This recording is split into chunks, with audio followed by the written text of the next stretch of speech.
collaboration with the Cyprus Mail, this is the Cyprus News Digest with Rosie Charalambous.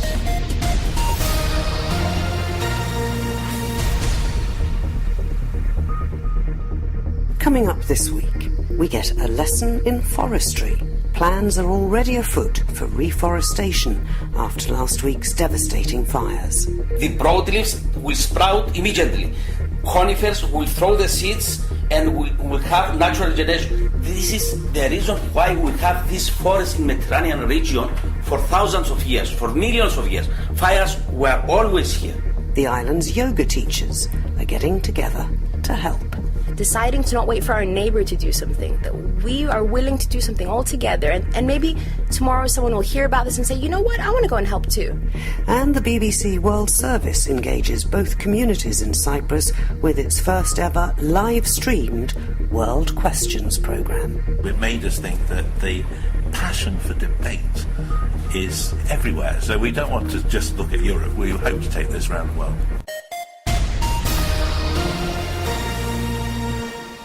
The forest fires that devastated the Solea Valley and indeed the area around Arigaka not so very long ago are now, fortunately, no longer burning. But in fact, what we have to do is look at the future. What does that hold? How do we reforest those very important areas? With us on the programme is Andreas Christou. He's at the Forestry Department. He's a senior conservator of forests, and he joins us now. Andreas, a devastating fire, I think the worst one we've had for many, many years. Huge areas now need to be cared for. What's the first thing the Forest Department does in a situation like this? Well, the first thing is to organize a group of foresters to make an assessment of the damage and to prepare a program for reforestation, for establishing anti-erosion and anti-flood works, and to remove a certain amount of the timber which is burned. So the group actually today is going out today to start work. It will take about 1 month to make the assessment of all these works. All these works will be in a map, and then we'll say that for anti-erosion and anti-flood works will start immediately in order before winter to have the works established. We will start again immediately timber removal, because we have only 2 or 3 months to remove the timber, because if we leave for more time, then decay will start attacking the trees, the trunks. And the third thing that we will start by September, October are the reforestation works. Right, now then the importance we should emphasise of the first project, and that is the anti-erosion and anti-flood, because we're talking about mountainous areas, some of them very steep. I went round them, and you can't get down some of those hills. So presumably, where those have been burnt, does that mean that the roots also were destroyed and can't hold the earth in place? Actually, how the forests prevent erosion is a combination of the whole tree. First of all, the crown of the tree with the leaves reduce the speed of the rain before reaching the soil. This is very important. Secondly, the branches and the trunk. And thirdly, the root system. And fourthly, the ground vegetation. Small shrubs, herbs, all these things contribute to the stabilizing of the soil and preventing erosion. And those areas that were burnt, that's gone completely. There's just soot on the top. Exactly. Actually, now the soil there is exposed to any drop of rain. And to wind, presumably. And the wind, but actually the wind is not so dangerous. Because of the heat on the very top of the soil, there is a layer which is compacted because of the temperature, so the wind is not so easily to remove soil. Actually, if there is a wind, you will see the ash blowing throughout the area. Actually, the ash is not the soil.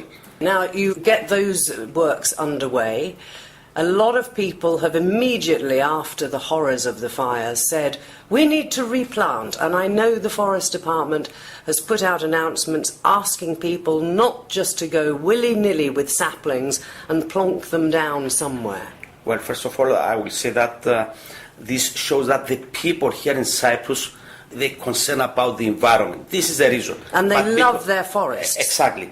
But because they don't know, this is a mistake, a big mistake.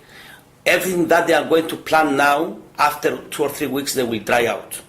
This is not the appropriate season. The appropriate season starts for planting by October, November. Consider that we will get enough rainfall in the forest.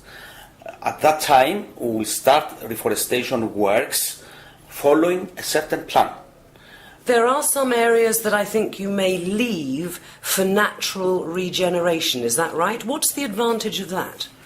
Well, we have seen that some areas will leave for natural regeneration because the conifers, as I said before, are able to spread the seeds just after the fire. And if somebody visits these areas today, on the ground he will see thousands of seeds.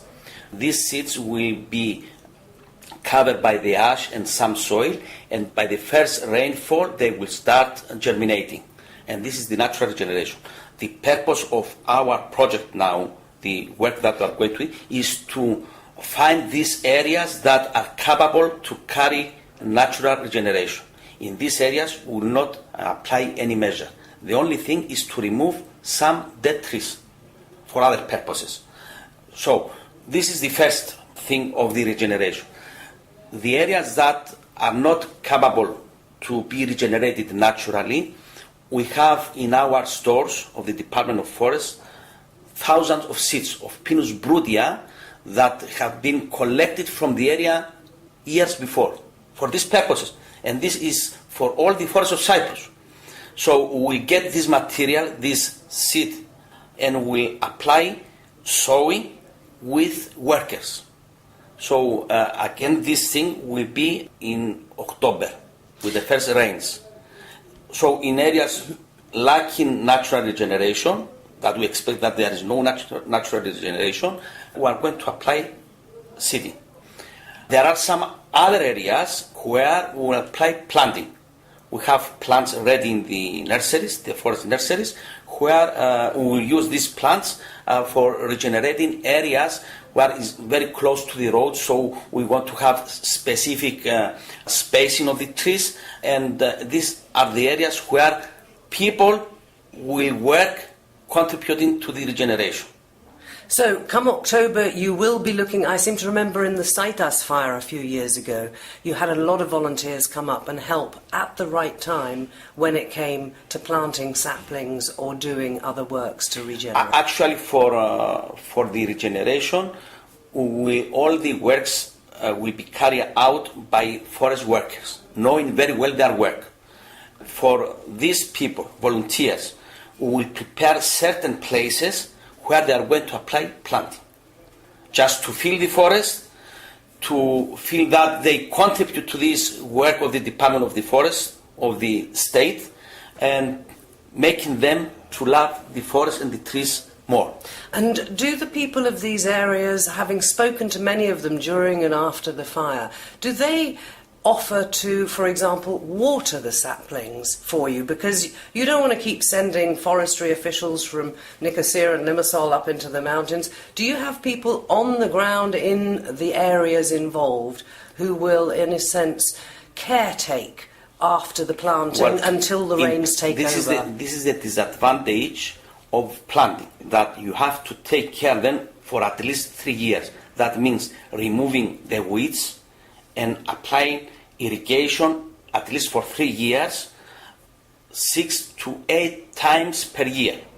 Well, we have the capacity of doing this work, and usually we are doing this work by ourselves. But if some people want to contribute to this work, of course, the next summer we will ask for this help. Something else that I don't know if I mentioned it, there are species in the forest, the broadleaf species, like the planes or Quercus, Pistacia, that they will be regenerated by sprouting. That means that there are no necessity of seeds. So these shrubs and trees will be regenerated in 1 month. If somebody visits the area, they will see that there are new shoots with green leaves. This is the advantage of broadleaves in the area. Well, I wanted to talk to you about the species that you plant. Now, it was suggested while the fires were raging that the Cyprus pine is perhaps not the best tree to have, because with all the resin it has, when you do have a fire, then it burns like crazy. And your comments on that. Israel, I think, offered trees that are fire resistant. So when it comes to replanting, there is no fire resistant tree in Cyprus. Everything you plant will be burned. In addition, trees which are not coming from Cyprus are not well established in these areas. In some years later, let's say in 10 years or 20 years or 30 or 100 years, will be disappear. And in case of fire, they will disappear completely.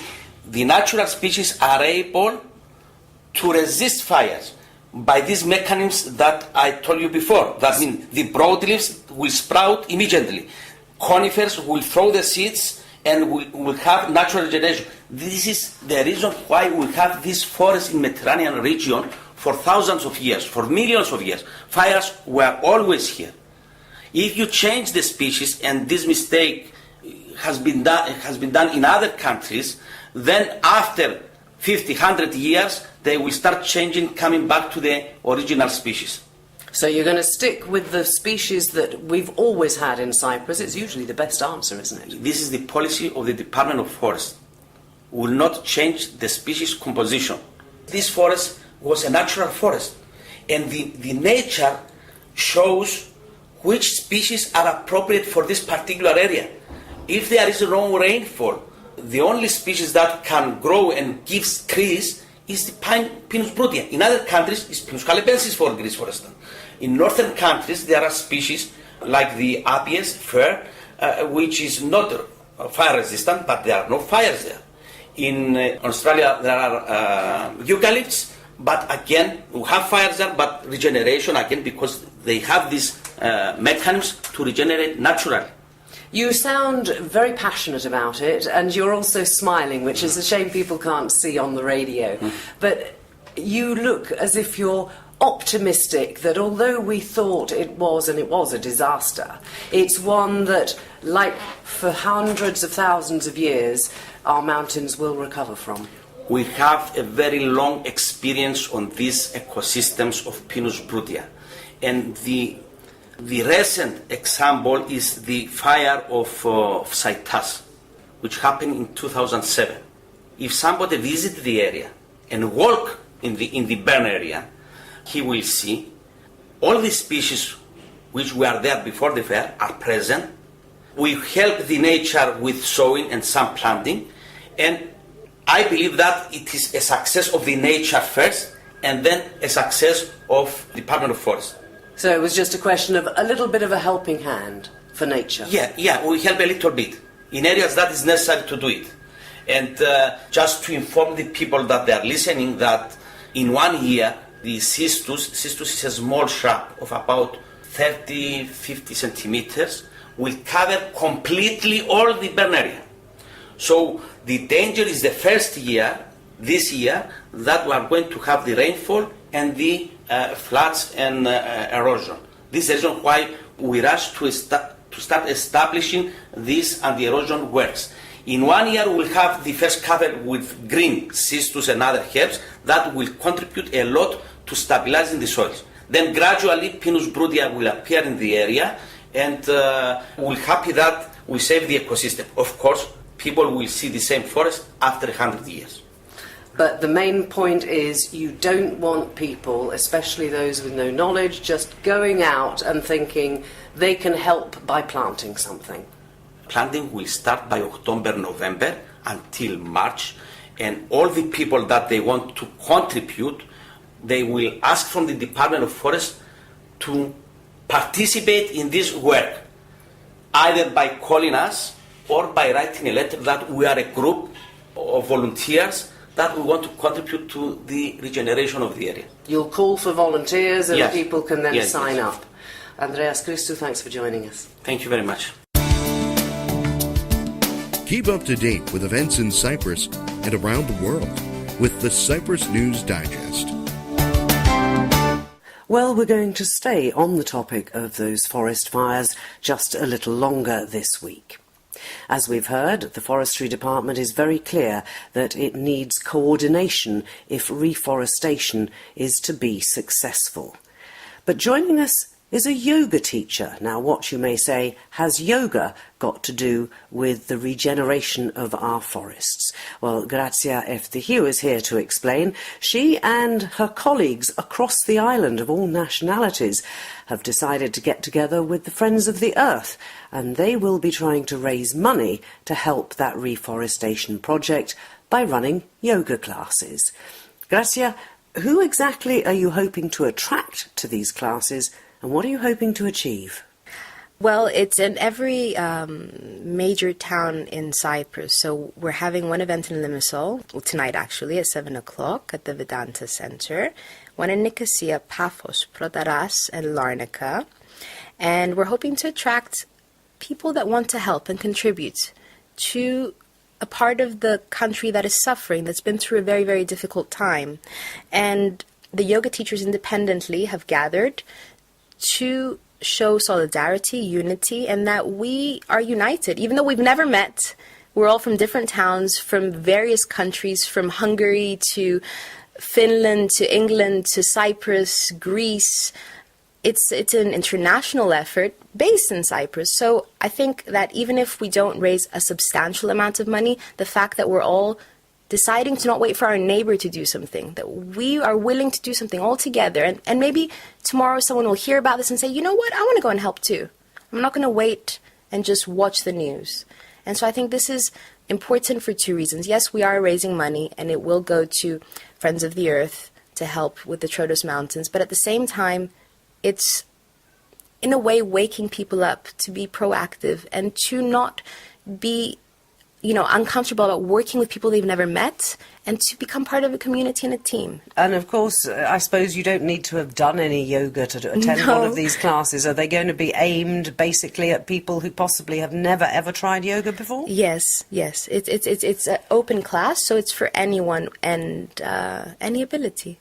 And can you teach different abilities like that? Yes, of course. I'm specifically a therapy yoga teacher, but I also teach more difficult practices and more relaxed practices. And when you're teaching a lesson, you look at the class and you assess, who's in my class? What are their capabilities? And of course, you modify every time. And so how long will these classes last? The classes are approximately an hour and 15 minutes. And apart from the one at the Vedanta Center, where they have kindly offered their studios to us, the other ones are done in nature, and they're taught together as a group. So women and men that have never met each other are teaching a lesson together. So one person is doing, let's say, the introduction and the meditation. The other person is doing the exercise. So the other one's doing the more relaxing, peaceful part at the end. And they're working together. So I think that's a beautiful thing all on its own. So is there a Facebook group or page or somewhere where people can check out where their nearest class is and when it's taking place? Yes, if you look on the page of Friends of the Earth, the events, the yoga events are being posted there. So they can check on Friends of the Earth of Cyprus on Facebook to find the events in their region. And how much is it going to cost? There's a minimum donation of €5, but it's But you'll accept more. if people feel comfortable to do so. Yes. So there you go. Look out on Facebook for the Friends of the Earth and check out the yoga classes. First one in Limassol tonight at 7 p.m, but there's one coming up near you in the coming days. You can subscribe to the Cyprus News Digest on iTunes for free and get the program downloaded to your phone or tablet so you can listen anytime, anywhere. The BBC World Service came to Nicosia earlier this week to live stream their World Questions programme from the buffer zone opposite the Lidra Palace Hotel.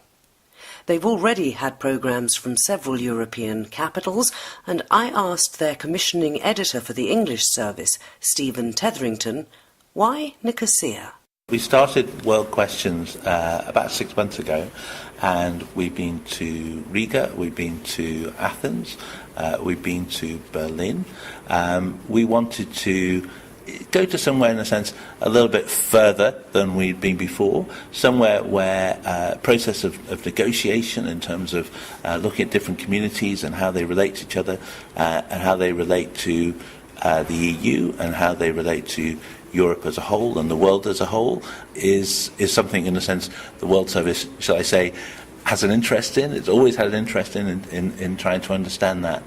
And we wanted to do something which would, in a way, see what this format would produce, because it's a very interesting format where, by and large, Jonathan Dimbleby, the presenter, doesn't ask the questions. The audience asks the questions, and it asks questions of politicians and thinkers and academics or whoever is on the panel, and it enables us to, in a way, generate a conversation in different parts of the world, which in some ways is unique to that event. It's unique to the people on the panel, it's unique to the people in the audience and the questions that they ask, and Jonathan's expertise, in a way, is to let people put those questions and then follow it up with the people on the panel, with the politicians, and to generate, I hope, a bit more light, both for the community here,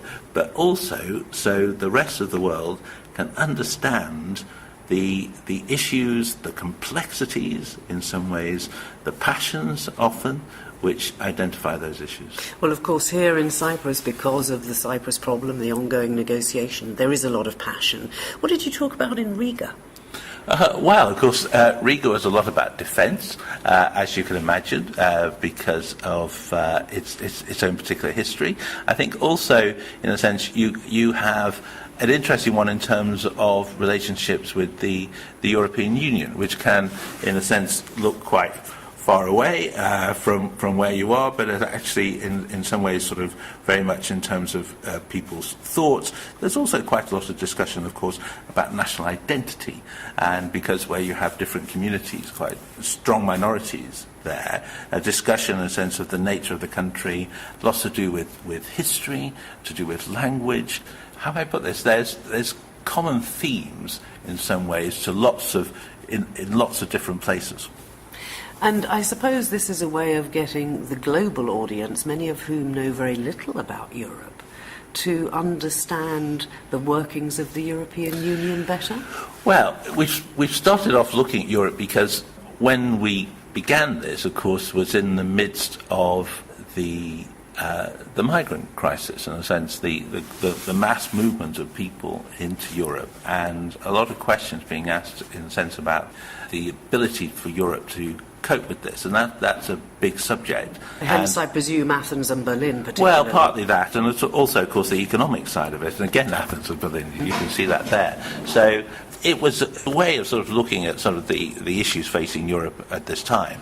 But in some ways, we started with Europe, but we will spread this further. I mean, our hope and our aim is to do this around the world. And it actually builds on something we did a year or two back now, which was in relation to the start of World War I, where we did a number of debates all around the world marking the centenary of the start of World War I. And that was in St. Petersburg, it was in Tanzania, it was in India, it was in America, and what was extraordinary about that was that we found that the interest in debating something of, how can I put this, many decades ago, but sort of with fuller resonance now, was absolutely there wherever we took that programme.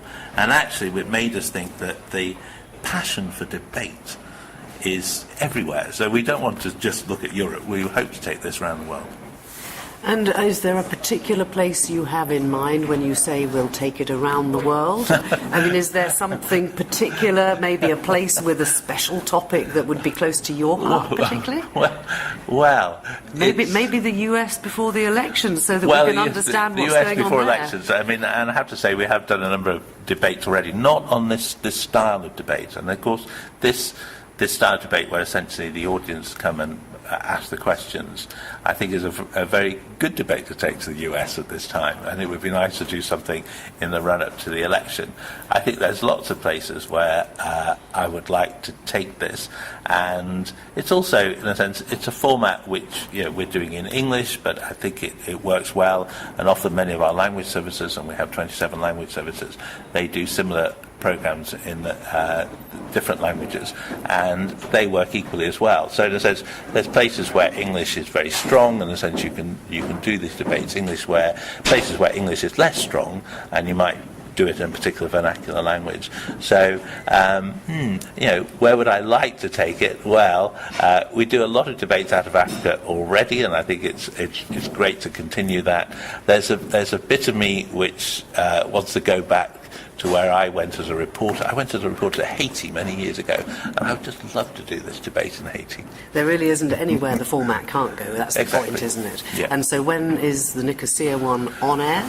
Well, it's live tonight, so in a sense, you'll be repeating we'll repeat it. Yes, of course, yes. So by the time you've heard this and everybody thinking, oh, hang on, we missed it. No, we will repeat it this weekend. The best thing to do is, you can hear it in different ways in Cyprus, but the key thing to do is to go on the website, because you can hear it live on the live stream, but you can also play it whenever you want, and it'll be available for weeks and months to come, and you can catch up when you like, which I think is the great new thing about, there's a radio. I like to think we produced fantastic radio in the past, but once it was gone, and now in a sense you've got a second chance to listen to it. You have indeed, and that is Stephen Tetherington, Senior Editor at the BBC World Service, talking about the World Questions programme, which came this week from the buffer zone in Nicosia. Listen online to the Cyprus News Digest on YouTube or at cyprusmail.libsyn.com. The latest program is uploaded every Friday, and if you missed one, you can catch up there. At about the same time on Tuesday evening that the BBC were engaging with people from both sides of the divide in Cyprus for their World Questions programme, the Vice-Chairman of the Bank of Cyprus, US billionaire Wilbur Ross, was speaking on the other side of Nicosia. He too was talking about the Brexit and said it was a God-given opportunity for Cyprus. He explained that Cyprus should try to compete with Ireland and Frankfurt in attracting London-based financial companies following Britain's decision to leave the European Union. A lot of this has to do with the financial passport by which EU members and their banks are able to do business in other European countries. It is a God-given opportunity, but a brief one, said Ross. He was addressing an audience that included Finance Minister Haris Georgiadis and the Undersecretary to the President, Konstantinos Petridis. Also getting extensive coverage in the papers this week was the fact that Israel and Turkey have agreed to normalise relations after, of course, they were disrupted with the Mavi Marmara incident in May 2010. Israeli Prime Minister Benjamin Netanyahu called President Anastasiadis twice during the week to assure him that the closer relations with Turkey would not affect what he called the close brotherly and strategic relations between the Republic of Cyprus and Israel. I don't think I need to remind you that this is all down to energy, and the fact that Turkey is probably the easiest way for Israel, and possibly, who knows, in the future Cyprus, to get its gas to customers in the European Union.